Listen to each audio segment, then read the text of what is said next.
नमस्कार. भाषिक कौशल्य विकास या विषयाच्या अभ्यासामध्ये आपलं स्वागत आहे.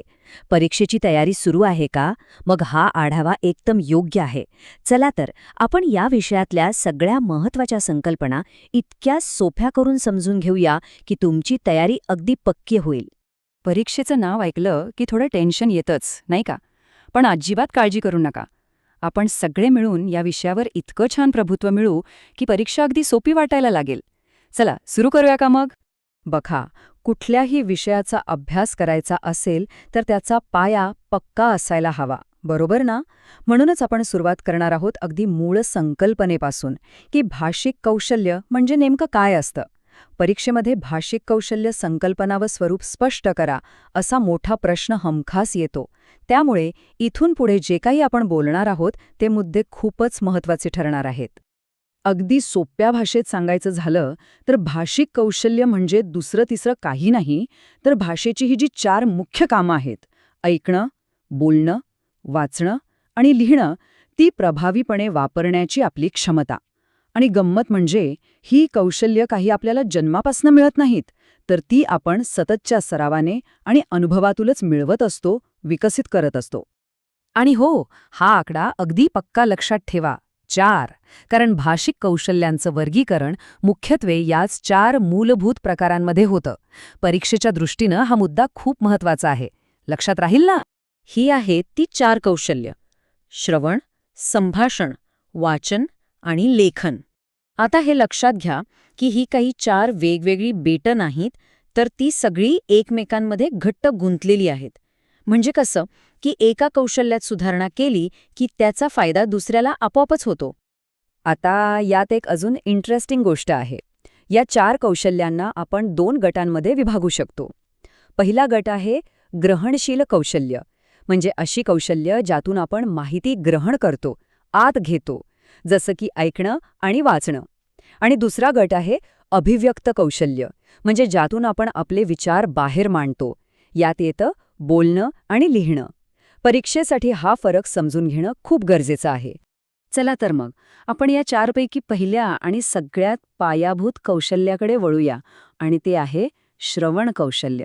जरा विचार करा, आपण कोणतीही भाषा शिकायला सुरुवात कुठून करतो? बरोबर, ऐकण्यापासूनच. भाषेच्या जगात शिरण्यासाठी हाच तो मुख्य प्रवेशद्वार आहे. एक गोष्ट लक्षात घ्या, ऐकणं म्हणजे फक्त कानांवर आवाज पडणं नव्हे. खरं श्रवण कौशल्य म्हणजे जे काही ऐकलंय त्याचा अर्थ समजून घेणं, त्यावर थोडा विचार करणं आणि मग त्याला योग्य प्रतिसाद देणं. ही एक पूर्णपणे सक्रिय अशी मानसिक प्रक्रिया आहे. आणि हो, सक्रिय श्रवण म्हणजे काय हा प्रश्न तर परीक्षेत हमखास विचारला जातो. त्यामुळे ही व्याख्या अगदी पक्की करून ठेवा. विचार करा, आपण दिवसभरात किती वेगवेगळ्या प्रकारे ऐकत असतो, नाही का? जसं की वर्गात शिक्षक शिकवत असताना पूर्ण लक्ष देऊन ऐकणं, हे झालं सक्रिय श्रवण, जे आपल्या अभ्यासासाठी सगळ्यात महत्त्वाचं आहे. गाडीत प्रवास करताना मागे गाणं वाजतंय पण आपलं लक्ष नाहीये, ते झालं निष्क्रिय श्रवण. आणि समजा एखाद्या नेत्याचं भाषण ऐकून ते बरोबर आहे की चूक याचं विश्लेषण करणं, हे झालं समीक्षात्मक श्रवण. ही उदाहरणं लक्षात ठेवली की उत्तर लिहिणं अगदी सोपं होऊन जाईल. बरं, ऐकल्यानंतर साहजिकच पुढची पायरी कोणती येते? तर बोलण्याची. चला आता आपण भाषण कौशल्याबद्दल बोलूया. हे एक असं कौशल्य आहे जे फक्त संवाद साधायलाच नाही, तर आपलं व्यक्तिमत्व घडवण्यात सुद्धा खूप मोठी भूमिका बजावतं. भाषण कौशल्य म्हणजे काय? तर आपले विचार, आपल्या भावना, आपले अनुभव हे सगळं तोंडी भाषेत अगदी स्पष्टपणे, शुद्धपणे आणि प्रभावीपणे मांडता येणं. इथे फक्त बडबड करणं महत्त्वाचं नाही, तर योग्य शब्दात आणि आत्मविश्वासाने आपलं मत मांडणं अपेक्षित आहे. हे वाक्य बघा, प्रभावी बोलणे हे व्यक्तिमत्व विकासाचे लक्षण मानले जाते. किती खरं आहे हे, नाही का? आपलं बोलणं प्रभावी असेल तर ते फक्त संवाद साधत नाही, तर एक आत्मविश्वासपूर्ण व्यक्तिमत्व तयार करतं. परीक्षेत जर भाषण कौशल्याचे महत्त्व यावर प्रश्न आला तर हे वाक्य तुमच्या उत्तराला नक्कीच अधिक वजन देईल. मग हे भाषण कौशल्य इतकं महत्त्वाचं का बरं आहे? कारण या एकाच कौशल्यामुळे आपला आत्मविश्वास वाढतो, समाजात इतरांशी संवाद साधणं सोपं होतं, ग्रुप डिस्कशन किंवा वादविवादात आपण आपलं मत ठामपणे मांडू शकतो, आणि एवढंच नाही तर करिअरमध्ये सुद्धा नेतृत्व करण्याच्या संधी निर्माण होतात. हे सगळे फायदे लक्षात ठेवायलाच हवेत. आणि जर वाटत असेल की हे कौशल्य सुधारायचंय, तर हे काही सोपे उपाय आहेत. बोलण्यापूर्वी नेहमी तयारी करा, मुद्दे काढा, मित्रमैत्रिणींसमोर, घरच्यांसमोर बोलण्याचा सराव करा. शब्दसंग्रह वाढवण्यासाठी भरपूर वाचा आणि सगळ्यात महत्त्वाचा उपाय, स्वतःचं बोलणं रेकॉर्ड करा आणि पुन्हा ऐका.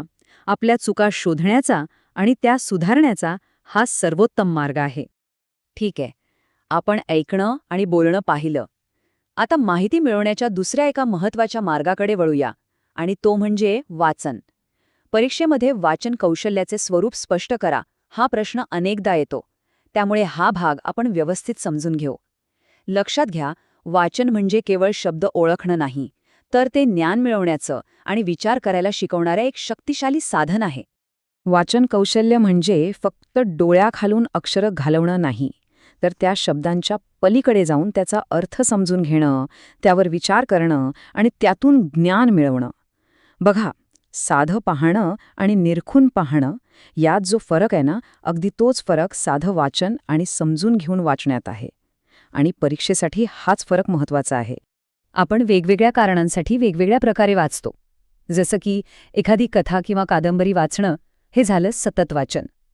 वर्तमानपत्रातल्या फक्त महत्त्वाच्या बातम्यांवर नजर फिरवणं म्हणजे संक्षिप्त वाचन, ज्याला आपण स्किमिंग म्हणतो. आणि एखाद्या मोठ्या रिपोर्टमधून फक्त एक विशिष्ट नाव किंवा तारीख शोधणं म्हणजे सखोल वाचन, ज्याला स्कॅनिंग म्हणतात. प्रत्येक प्रकारचा उपयोग वेगवेगळ्या ठिकाणी होतो. आपण ऐकणं, बोलणं, वाचणं या सगळ्या कौशल्यांबद्दल बोललो. पण या सगळ्याचा अंतिम उद्दिष्ट काय आहे? या सगळ्या कौशल्यांची आपल्याला गरज का लागते? चला, या सगळ्याला एकत्र जोडून भाषेच्या मूळ कार्याबद्दल बोलूया. परीक्षेच्या उत्तरात समारोप करण्यासाठी किंवा भाषेचे कार्य स्पष्ट करा या प्रश्नाचं उत्तर देण्यासाठी हा मुद्दा खूपच उपयोगी ठरेल. तर मग भाषेचं मूळ काम काय आहे? अगदी सोपं आहे. आपले विचार मांडणं, आपल्या भावना व्यक्त करणं आणि समोरच्या व्यक्तीला समजून घेणं. खरं तर भाषा हा एक असा अदृश्य पूल आहे जो आपल्याला एकमेकांशी जोडतो, आणि ह्याच पायावर आपला संपूर्ण समाज उभा आहे. चला, परीक्षेला जाण्याआधी एक शेवटची पण अत्यंत महत्त्वाची जलद उजळणी करूया.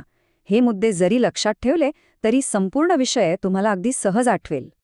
थोडक्यात सांगायचं तर 1. भाषिक कौशल्य ही प्रभावी संवादाची गुरुकिल्ली आहेत. 2. श्रवण हा भाषेचा पाया आहे. 3. संभाषण हे आपल्या व्यक्तिमत्वाचा आरसा आहे. 4. वाचन हे ज्ञानाचं प्रवेशद्वार आहे. आणि सगळ्यात महत्त्वाचं, ही सर्व कौशल्य मिळूनच प्रभावी मानवी संवाद घडवतात. आता जाता जाता एक विचार करायला लावणारा प्रश्न. स्वतःच्या प्रगतीसाठी या 4 पैकी कोणतं एक कौशल्य सुधारण्यावर आपण सर्वात आधी लक्ष केंद्रित करायला हवं? यावर नक्की विचार करा. परीक्षेसाठी आणि या भाषिक प्रवासासाठी खूप खूप शुभेच्छा.